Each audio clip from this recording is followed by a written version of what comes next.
Dahil tag-ulan, sabaw tayo. Kangkong, mais, sibuyas, luya, siling green. Ito sa amin to, gabi. Lalagyan natin konting bawang. Yan ang sabaw natin ngayon. Yan. Ito, bakit ito lang pero masarap na kasi itong mais nagbibigay pang masarap lasa ng sabaw. Itong siling green nagbibigay din ng sarap sa sabaw. Ito malaking beneficiary sa katawan ng luya, tangkarlang, sibuyas, bawang. Malaking mga beneficiary yan sa health ng katawan mo. Tsaka itong kangkong.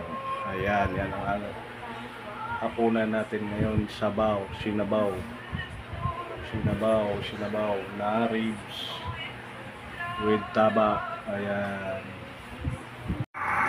salang na natin para magiging luto na yan, masarap. Mamaya na yung kangkong,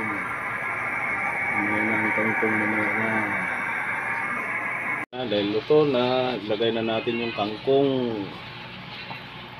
Ayan na, kangkong. Lagay na natin itong dahon. Dami tingnan pero mamaya po, liit man yan tingnan.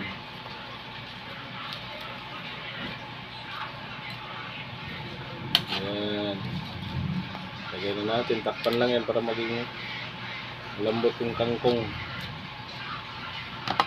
siya. Ulam na, luto na siya. Ayan, ayan, masarap sa hapunan tag-ulan.